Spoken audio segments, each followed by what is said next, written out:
প্রিয়জন যদি বুঝতে পারে যে তুমি তার প্রতি দুর্বল, তারপরে সে হয়ে যাবে মেসি আর তুমি হয়ে যাবে ফুটবল।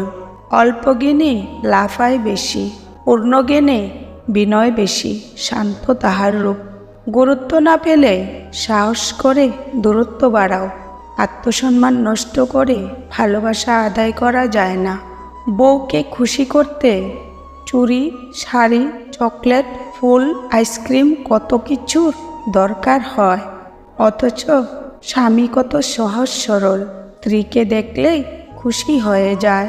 যার মন সুন্দর তার ভাগ্য খারাপ, কারণ তার সহজ সরল মনটা নিয়ে সবাই খেলা করে।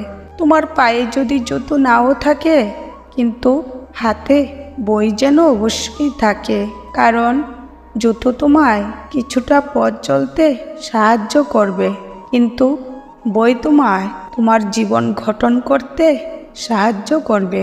স্বামী যতক্ষণ ছায়া হয়ে তোমার মাথার উপরে থাকবে, ততক্ষণ তোমার সাথে দুনিয়ার সবাই সম্মান দিয়ে কথা বলবে।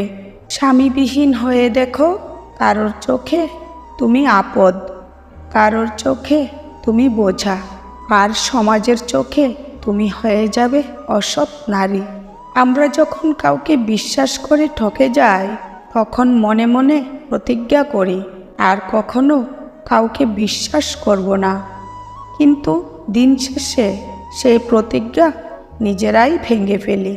সাফল্যের জন্য তোমাকে 3টি জিনিসের মূল্য দিতে হবে: ভালোবাসা, কঠোর পরিশ্রম, আর স্বপ্নকে বাস্তব হতে দেখার জন্য ব্যর্থতার পরও কাজ করে যাওয়া।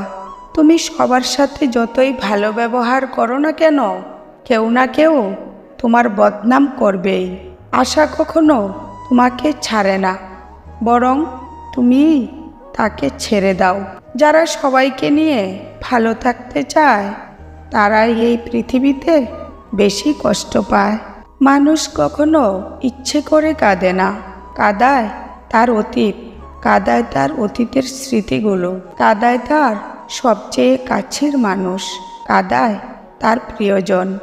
স্বামী আর স্ত্রীর মধ্যে যদি মিল মতামত ভালোবাসা না থাকে, সেই সংসার যতই নামি দামি হোক আর টাকাওয়ালা হোক, সেই সংসারে সুখ থাকে না।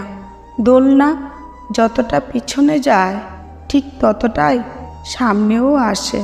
ঠিক সেইভাবে দুঃখ এবং সুখ উভয়ের জীবনেই সমানরূপে আসে এবং যায়। জীবনের দোলনা যদি পিছনে যায়, তবে নিরাশ হয়েও না, অপেক্ষা করো, সেটি সামনেও আসবে। হাসিগুলো সবার জন্য হতে পারে, কিন্তু চোখের জল কোনো একজন বিশেষ মানুষের জন্যই পড়ে। নিজের শরীরকে প্রয়োজনের চেয়ে বেশি সাজিও না, কারণ সে তো মাটির সাথে মিশে যাবে। সাজাতে হলে চরিত্রকে সাজাও, কারণ মৃত্যুর পরেও মানুষ তোমাকে স্মরণ করবে।